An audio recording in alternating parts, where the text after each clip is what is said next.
just a second. Hi, everybody. I just lost, there it is. Okay, let's see if this works. Okay, great. All right, can everybody see my screen? Yes. Yep, looks good. Okay, great. All right, so just some goals that I thought we could touch base on first is I'm hoping that for my talk today that I can educate everyone on hearing and hearing loss and the different types of hearing loss, understanding how hearing loss affects you, your family, and your friends, and then what can we do about the hearing loss. Okay, and my, doesn't look like I'm able to advance. There we go. Okay. Move things around. All right, so for starters, what's the prevalence of hearing loss? Hearing loss is the third most common health problem in the United States, and that is after heart disease and arthritis. Infants, approximately 2 to 3 of every 1,000 are actually born with hearing loss in either one or both ears. And we're not talking about hearing loss that can be fixed. This is permanent hearing loss. So likely one that would require a hearing instrument or some kind of intervention. In regards to older people, 12 and older, approximately 1 out of every 4 have hearing loss in one or both ears, and 1 out of every 7 have hearing loss in both ears. So that's pretty high when you think about hearing loss and people struggling with communication. I think those numbers are pretty high, which is why hearing loss is the third most common health problem in the US. When we look at the types of severity of hearing loss and how it relates to age, it's probably no surprise that as you get older in age, you're going to have more hearing loss. That makes sense. As we age, and after the age of 20, we start to lose our hearing. So when you look at this graph and you look at the orange areas, of course, 8 out of 10 people that are 80 years or older are going to have more of a moderate hearing loss than the younger generation or populations. They're going to have more of a mild loss. And the older you get, the more hearing loss generally you'll have. Of course, there's exceptions to this. And we'll go over that in a little bit more detail later. But if you're in the population of being 60 to 69 and you're thinking you have hearing loss, you're not alone. You've got at least 2.5 people that would have hearing loss as well. So there are a few different types of hearing loss, but first let's go over the anatomy of the ear just really briefly. You've got 3 parts of your ear. You have your outer ear, your middle ear, and your inner ear. So the outer ear is going to be your pinna or your ear, and then it's also going to be your ear canal, and it's going to go up until the eardrum. So people that have wax, that's going to be in the outer ear. Okay. Next is your middle ear. So this is going to be your eardrum, and it's going to be the 3 ossicles or the bones that are in your middle ear. So when you hear about people talking about having bones that vibrate the middle ear, this is what we're talking about here. So then lastly, you have the inner ear, and that's where you're going to find your auditory nerve. That's the cochlea. That's also your semicircular canals, which are responsible for your balance system. So auditory nerve and semicircular canals in the inner ear. There are actually 3 types of hearing loss. So on here we highlight a conductive loss, but also a sensory neural loss. So conductive loss is going to be in the outer ear or the middle ear. Sensory neural is going to be more in the inner ear. And then there's also a third one called a mixed loss, which isn't as common, but that's actually a combination of both a conductive and a sensory neural loss. So conductive loss, as I said before, it occurs in the ear canal, at the eardrum level, or the middle ear. It occurs in about 5% of hearing loss. So this one is a lot less common than a sensory neural or a nerve loss. Causes of a conductive loss would be earwax, trauma, some type of middle ear disease. In children, this is what we typically see. If they're not one of the 1 in 4 children that have a permanent loss, we'll see fluid in the ear. A lot of kids, I'm sure everyone's heard about someone who's had a child that needed tubes put in their ears. You've got buildup of fluid behind the middle ear or in the middle ear behind the eardrum, and it just requires some intervention. Once the fluid is removed, hearing restores back to normal. Things like cholesteatomas or growths sometimes can occur in the middle ear space. These are all conductive hearing losses. Of course, wax can do it too. If you have a lot of wax, that's going to affect your ability to hear. Sensory neural is what we most commonly see. This occurs in the inner ear or the cochlea, and it occurs in approximately 95% of hearing losses. Very common of aging. Presbycusis, which is just a fancy word for aging and hearing loss. That's what we'll see as we start to age, is we'll start to see the auditory nerve decrease and our ability to understand words starts to become affected. Noise exposure can help this progress. Also genetics. Some people, no matter what they do, no matter how healthy they eat, no matter how much they protect their hearing, genetics are going to play a big role here as well. And typically those, again, are nerve losses or sensory neural losses. So what are some warning signs of hearing loss? Most people don't wake up and say, gosh, I can't hear, I must have hearing loss. Typically what people will start to notice is that you can hear things, but you're not understanding things.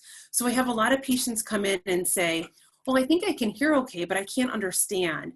Or, you know, I think people are mumbling. I don't think that I actually have hearing loss. I'm too young for hearing loss.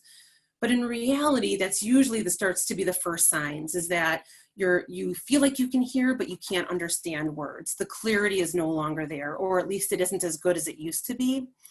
Oftentimes people will experience difficulty understanding speech and background noise. So they'll come in and say, I'm doing really great and quiet, but as soon as I go out with my friends, I'm having a terrible time. Or if there's 2 or 3 people, I can't make out what's going on. People will start asking for frequent repetition in conversation because they're missing things.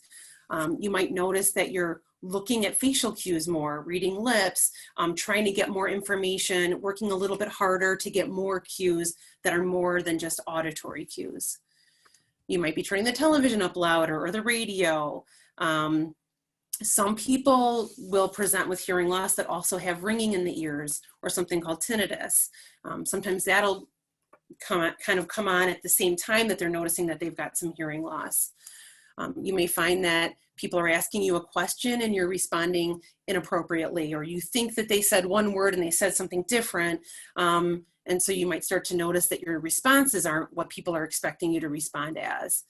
And then sometimes people will avoid activities or social gatherings because you're not hearing things and you're embarrassed and you're noticing it, but you're really not sure what's going on.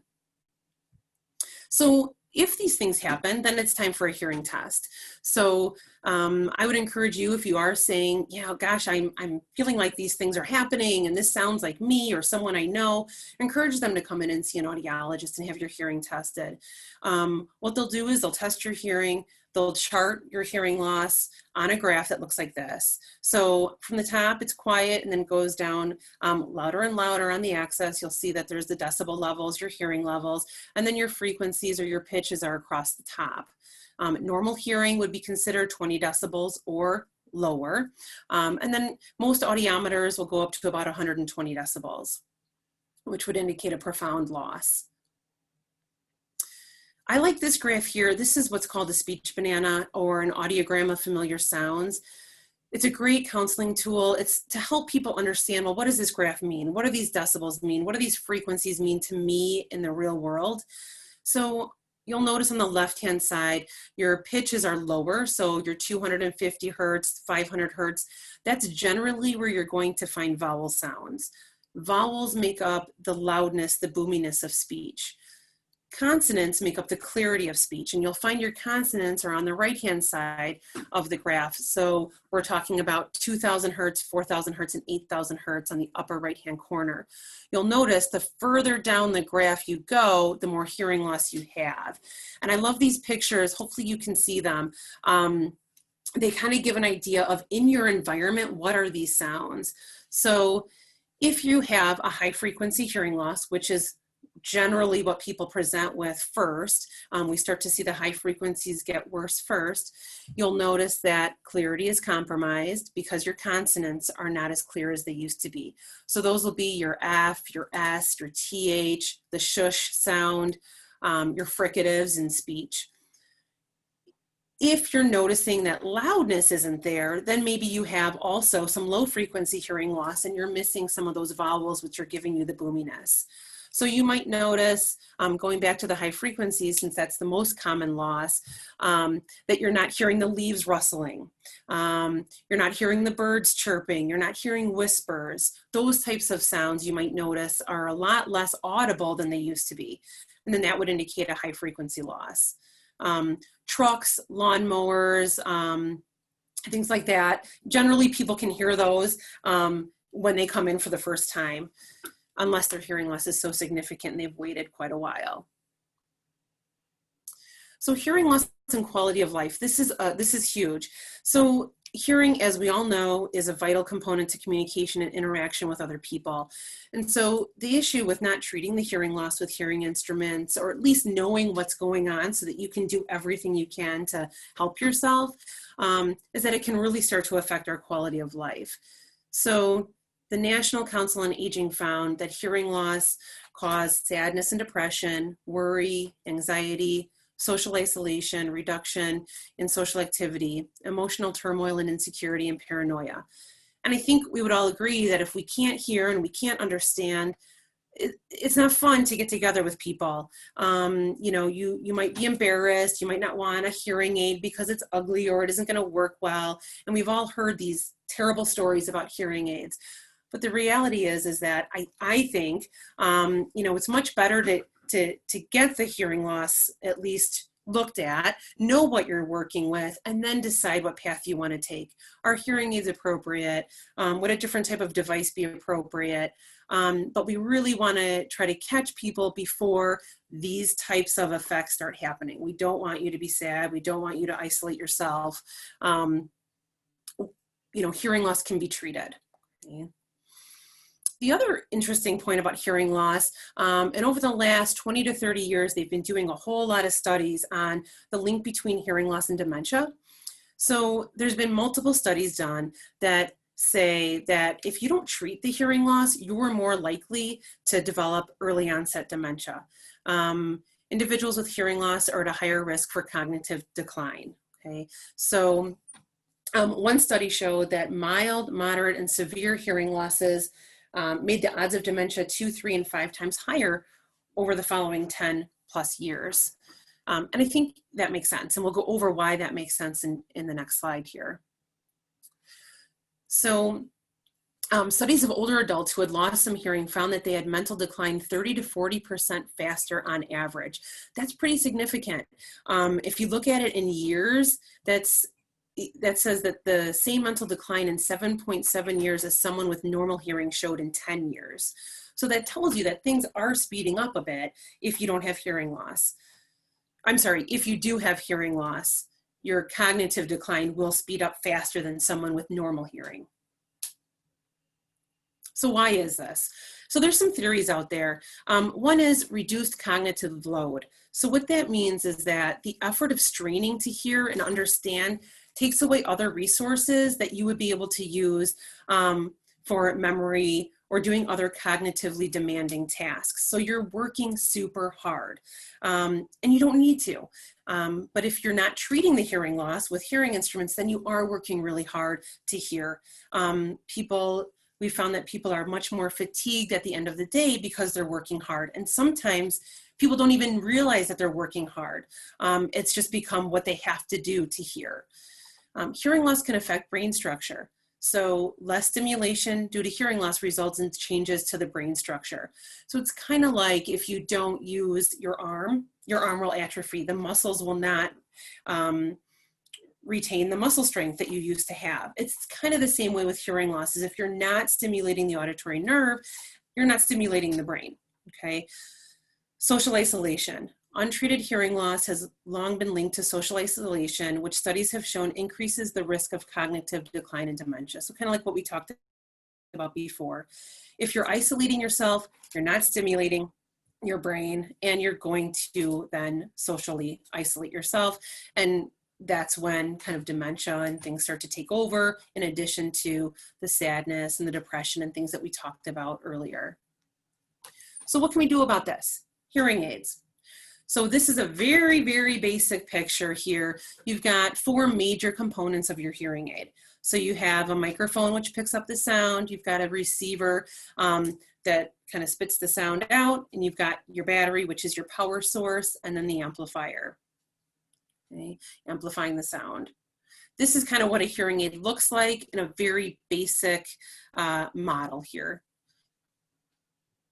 So as far as hearing aids goes, I'm sure everyone's heard that there's all kinds of different types of hearing aids. There's different levels of technology. There's different costs associated with them. There's also a bunch of different styles. So you'll notice some of the hearing instruments, you can see the behind the ear part, the black part here, and then you've got a tiny little wire with a little earbud at the end. These, I would say, are the most popular instruments. This is what I most commonly fit on people. This can accommodate people with mild loss up to kind of a moderate to severe hearing loss, depending on the configuration. Over to your right, you'll see a little bit bigger hearing aids. Those would be for people that had more hearing loss, maybe a moderate to profound loss. Children are more commonly fit with a bigger hearing aid because it's also a lot more durable. On the bottom of the slide, these are your custom hearing instruments. So an ear mold impression is taken of the ear and all of the technology is inside those instruments there.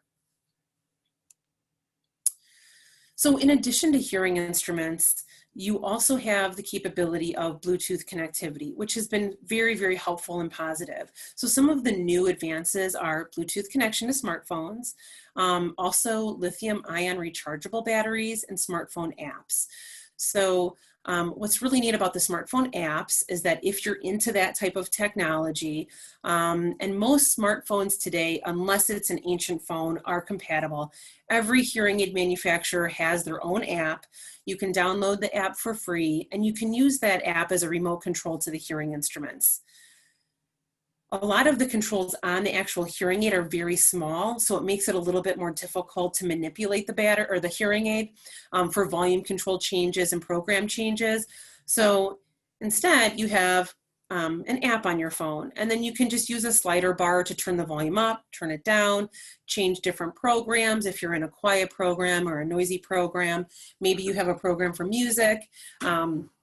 Maybe it's very windy outside and you want to be able to decrease the wind noise. You would have the ability to do that in some of the new apps today. Also, lithium-ion rechargeable batteries.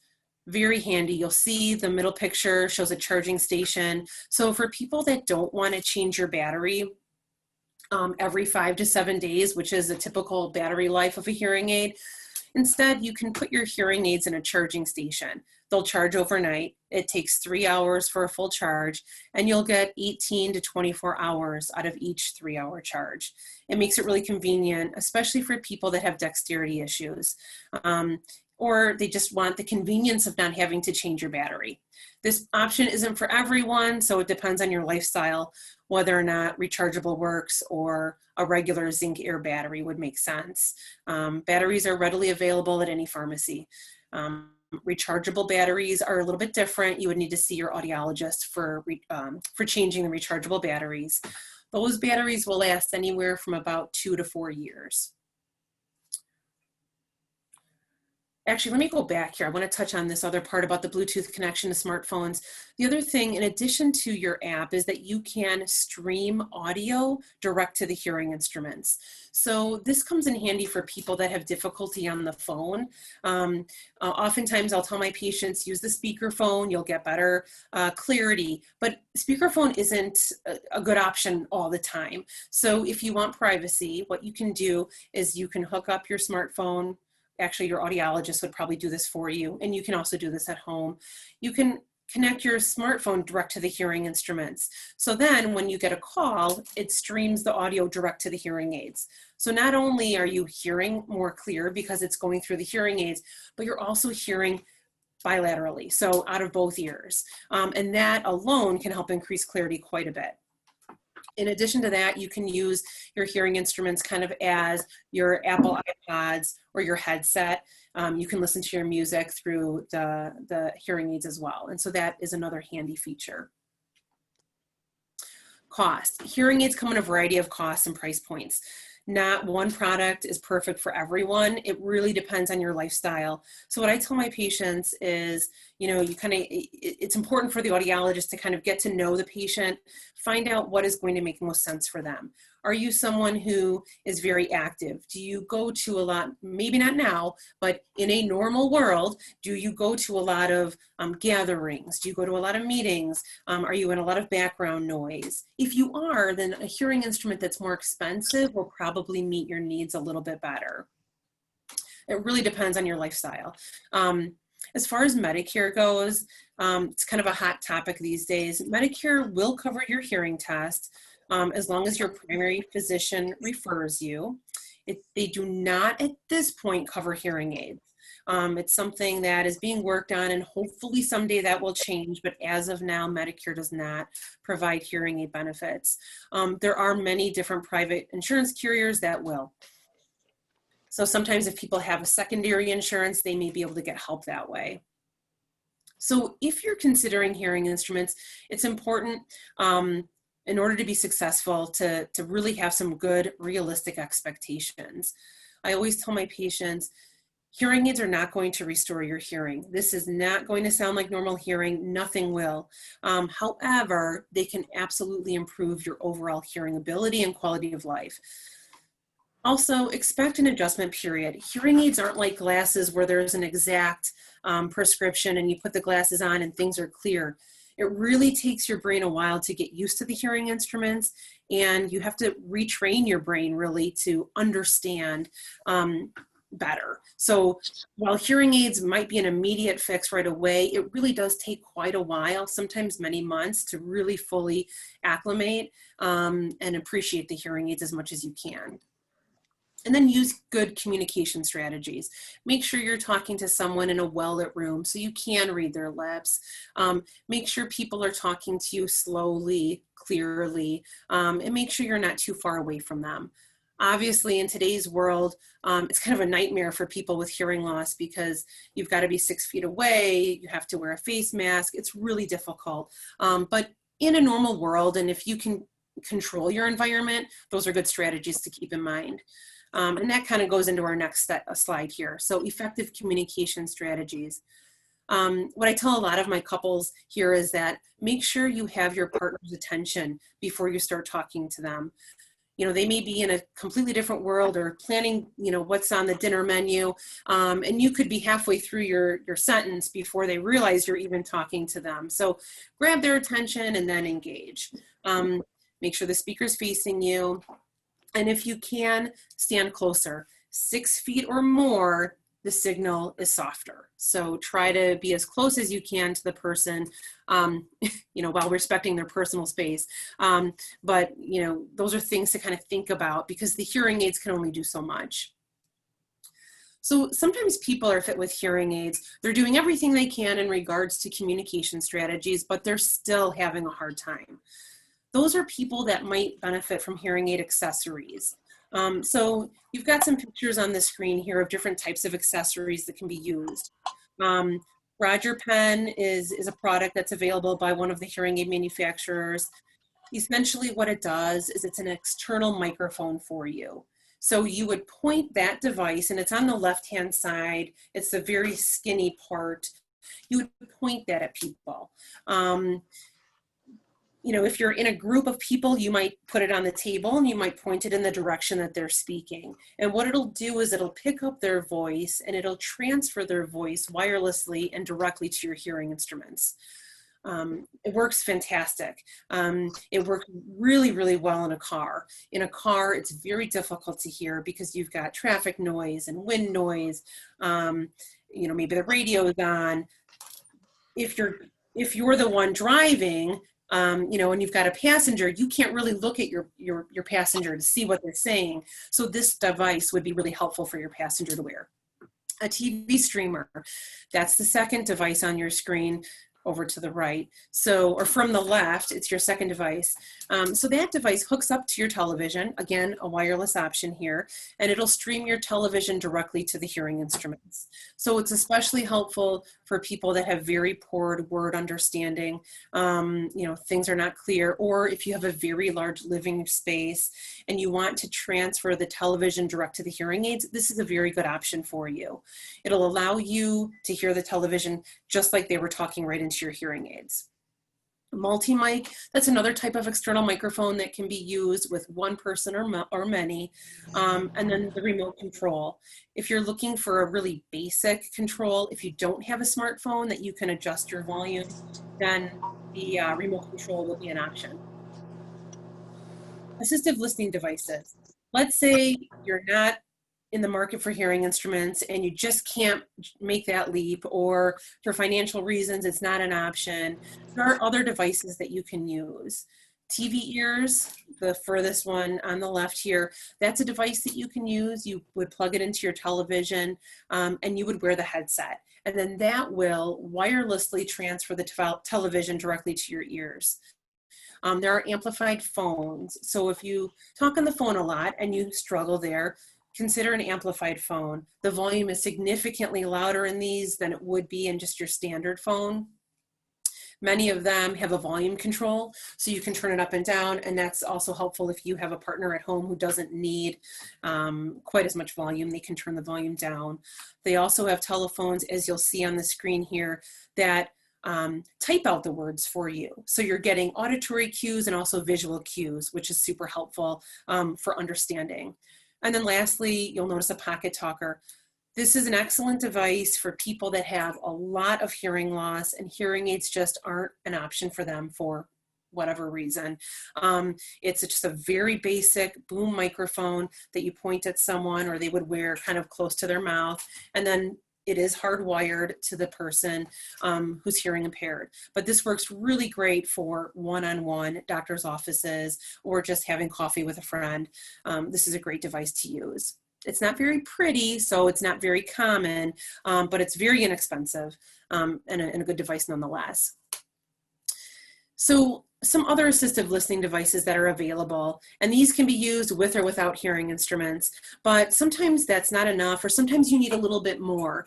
These devices are most commonly used with people that have a lot of hearing loss. So if you're more on the moderately severe to profound range, there are light up doorbells. Doorbell rings, you can't hear it. You can have lights installed in your living area or in your bedroom so that when someone does ring the doorbell, it lights up to alert you. Same thing with smoke alarms. If you're unable to hear your smoke alarm, you need lights. It's just some other form to let you know that, hey, there's a problem or someone's here. Sonic boom alarm clock, I like this one. There are all kinds of different brands, of course, but this alarm clock will vibrate your pillow and also be extremely loud. There are also alarm clocks that you know, can do one or the other. You can get as fancy or as basic as you want, but sometimes sound isn't enough, so then it'll vibrate the pillow, and then that'll help alert you. Effective communication strategies. We touched on some of these also, but in addition to hearing aids, because hearing aids aren't enough sometimes, you want to make sure that you reduce your background noise. Turn off the television or mute it, or the radio. Make sure that you're eliminating as much background noise as you can when you're trying to communicate with a family member or a friend with hearing loss. If possible, and when you are in a restaurant, if you can be seated in a quiet part of the restaurant, if that's possible, that's ideal, of course. Set realistic expectations for yourself. As I mentioned earlier, hearing aids can only do so much. You still will have to ask people to repeat. People will still need to do that. You know, if all else fails, ask people to slow down. Ask them to speak a little bit louder. Ask them to rephrase. You know, today I was talking to one of my patients and I said the word guess, and I said it 3 times and he could not understand that word because he had such a large amount of high frequency loss that those sounds, he was unable to detect completely the S's. So he could not understand what I was saying. So then I had to come up with another word so that he would understand what I was saying to him. So maybe people just need to rephrase.